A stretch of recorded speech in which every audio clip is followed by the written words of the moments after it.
because my mom's here. I don't need her or any of you thinking I'm going to be talking about a bunch of naughty stuff.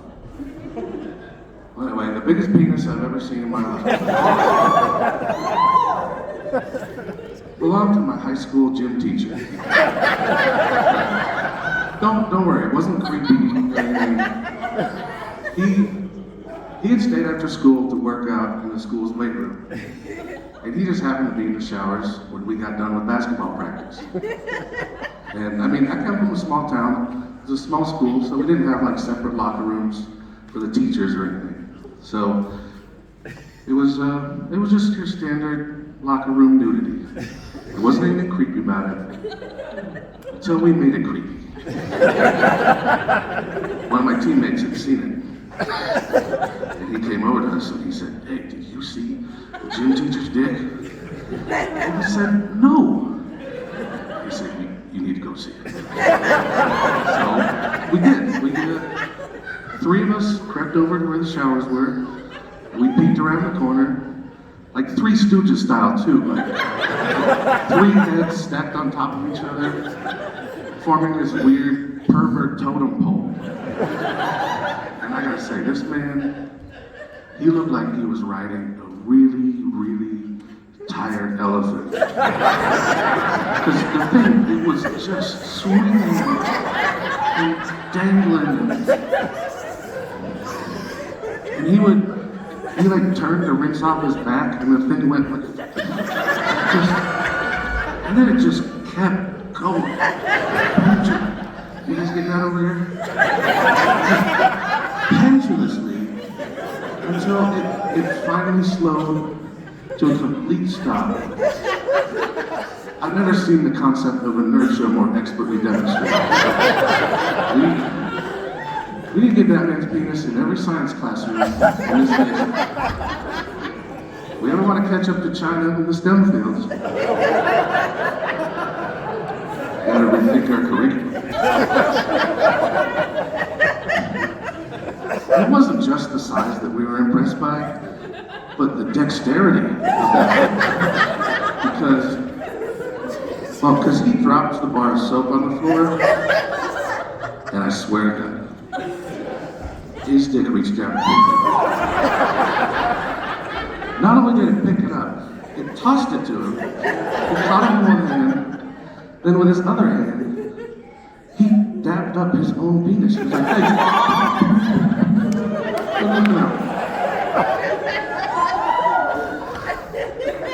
The thing had an elbow. I swear to God, it had an elbow.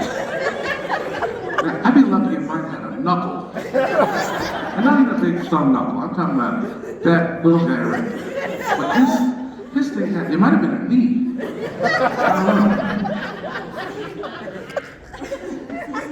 I still think about that thing. At least once a week.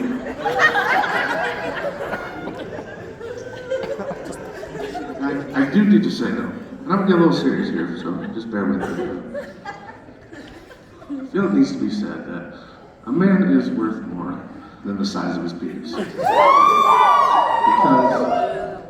I mean, these days you hear all this talk about big dick energy and small dick energy. And you see the guy with the big lifted pickup truck with the giant ass wheels, loud ass muffler, just causing a ruckus down the street. What does everybody say? They always go, "Oh, he must have a little penis." But think about it, that's body shaming. It's not funny, you shouldn't be laughing at it, I'm serious.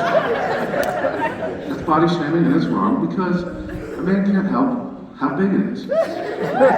And whether it's a big one or a little one, it doesn't make the man any more or less of a man.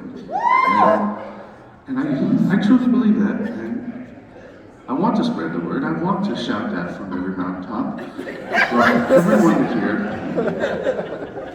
But I know if I do, people are going to think I have a little penis. So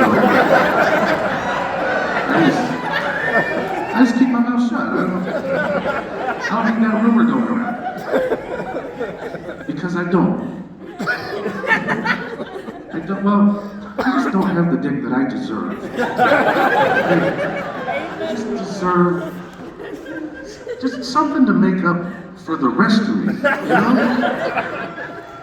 I'm not asking for much. Another inch and a half, or whatever will get me up to a respectable 4. Or as a lot of guys call that, 6. A gentleman's 6.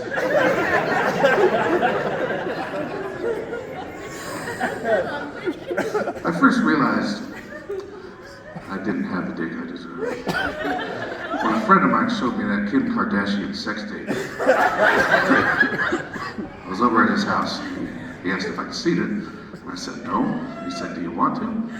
And I said, "Yes, please."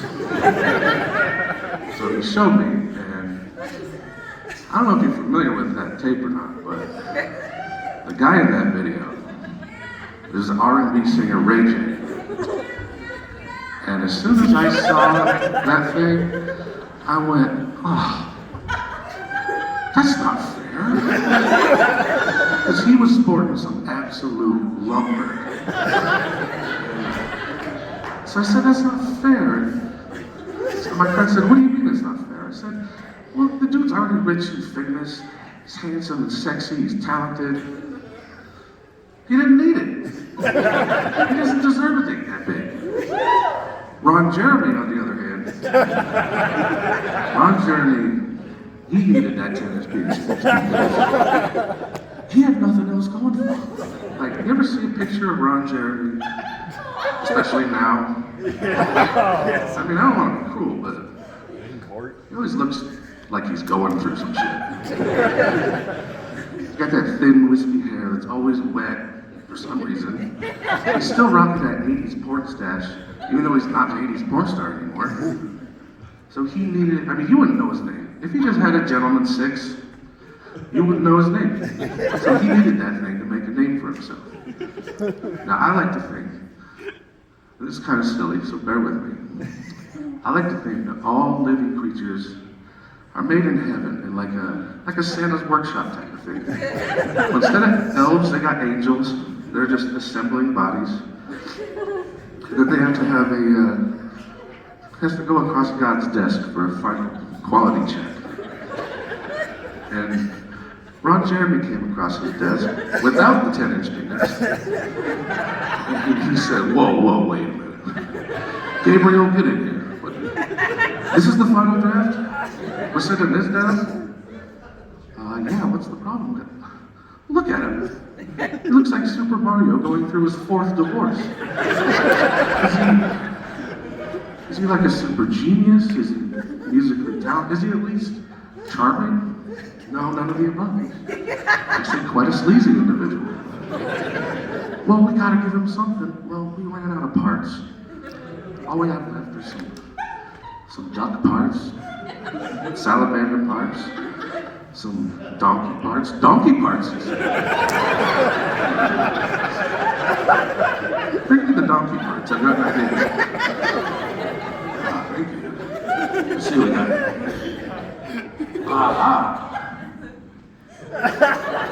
Put this on. He deserves it. I told you it was silly.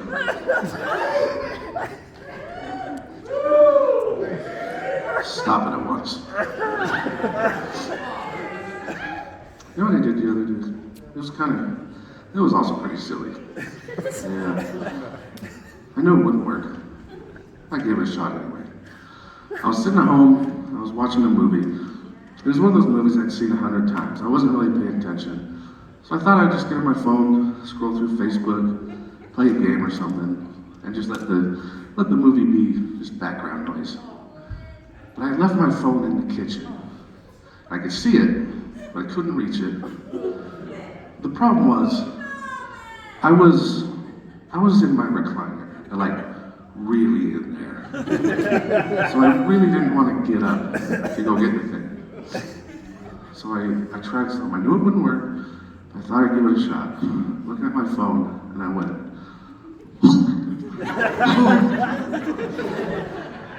just in case, you know?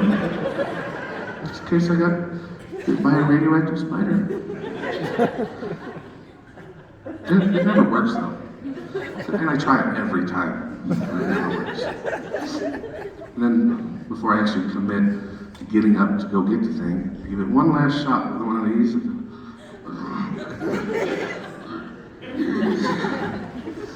Just in case. In case I got exposed to some gamma rays or whatever. It got me thinking about Spider-Man and how he shoots his web out. I was wondering, why does he do this when he shoots it out? And I got to think about it, and that's just the coolest looking thing he could do. There's no punchline, it's just a fact. Because I went through every different combination of things that he could be doing with his hands, and that's just the coolest.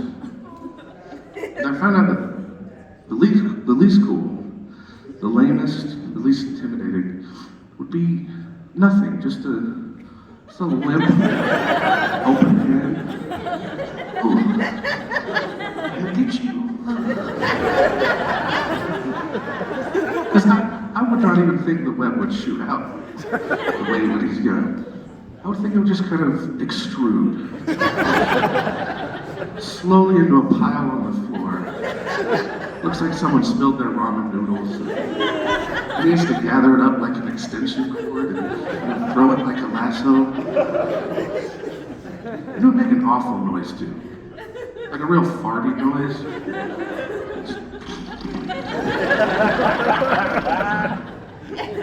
It probably smell really bad too. Like old cottage cheese. I don't think that'd be very effective against the type of super villains that he has to face. But I do think it would be pretty effective against more petty criminals like pickpockets, burglars, shit like that. Because it would just gross them out so much that they would stop committing crimes. Like if a burglar was in a house, stealing the TV, he's about to take it out to his van, standing in the doorway is Spider-Man. Spider-Man just looks at him and goes,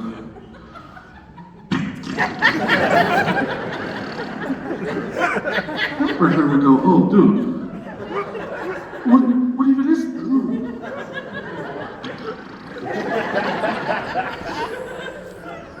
And then maybe that burglar has a partner in crime. He's upstairs going through the bedrooms. And he comes down the stairs and he says, oh, all right, man, I think we got everything. Let's get the hell out of here. Oh, God, what is that? I don't know. He's not saying anything, which somehow makes it so much worse. And then Spider-Man looks at the other burglar and goes,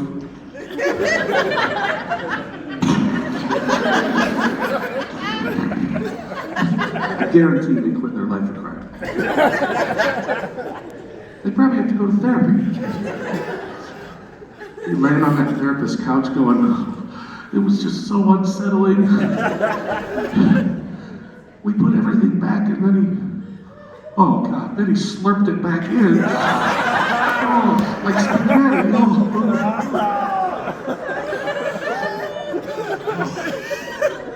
So that's why he does this.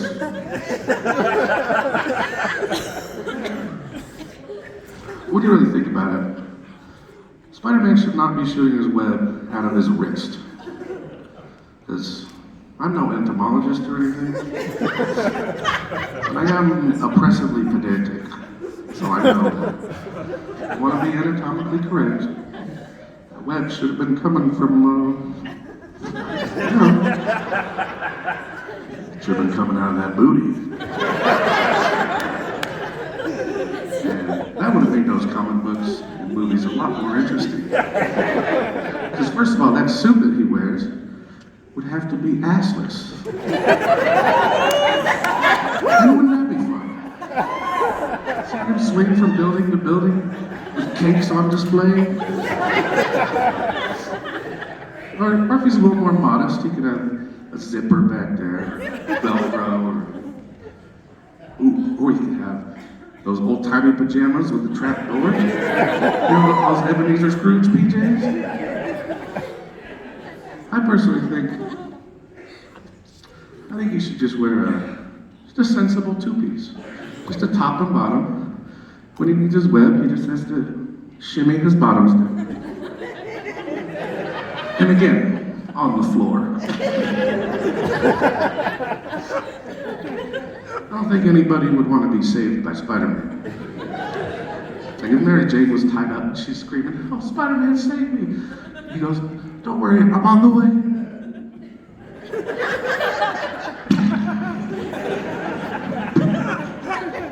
And Mary Jane would go, "You know what, Peter? I think I'm cool. I think I'm gonna take my chances with the Green Goblin over here." He's going, "Oh, I'm almost there." It's just looking like a world record tapeworm coming back.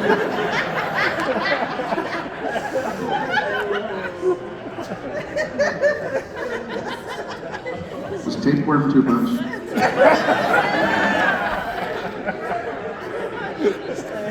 So, don't worry, we'll talk about something else.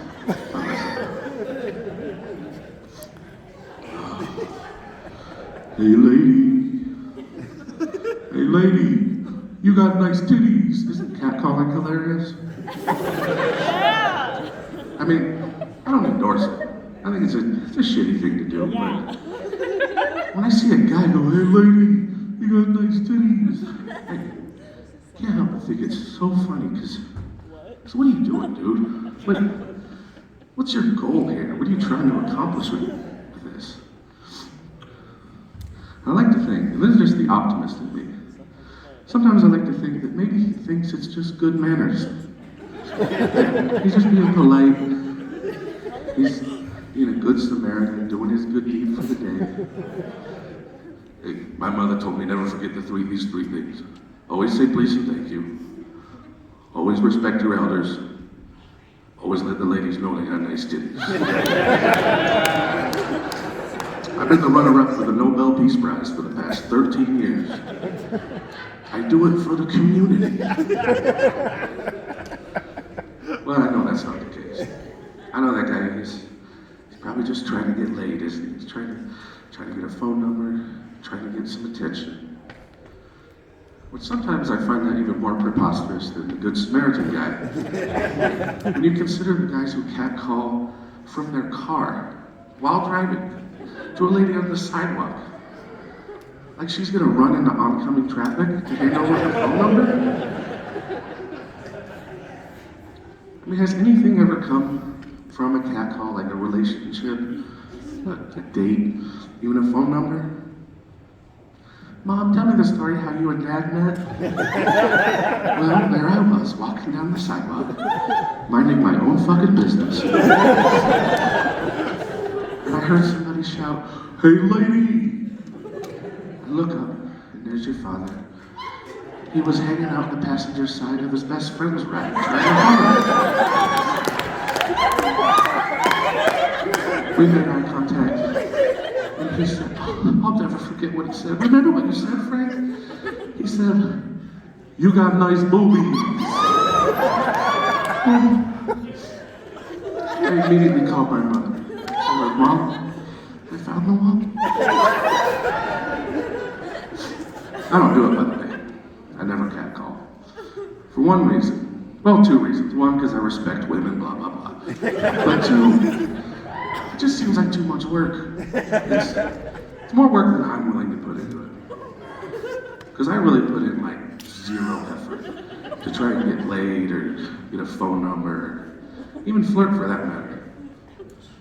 The amount of effort I put into getting laid is the same effort that a carnivorous plant puts into eating bugs. I'll just sit there smelling like a dead animal, just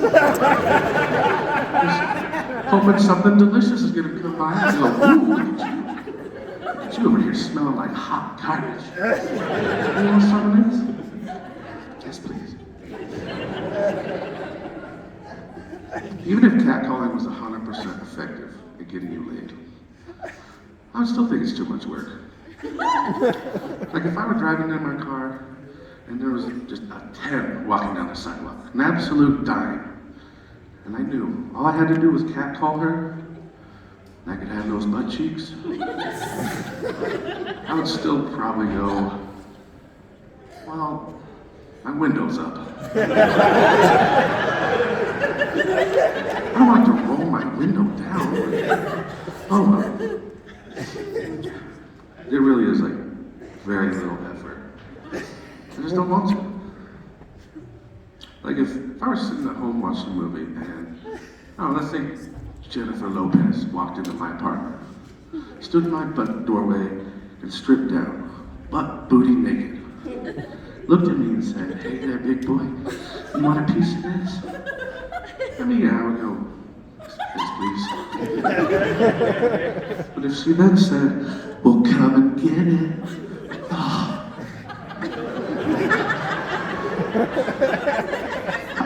I don't want to have to get out of my car.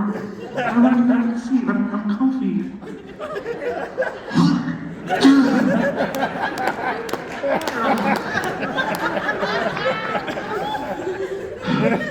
You can see yourself out. All right, that's it for Big Ass. Thanks for playing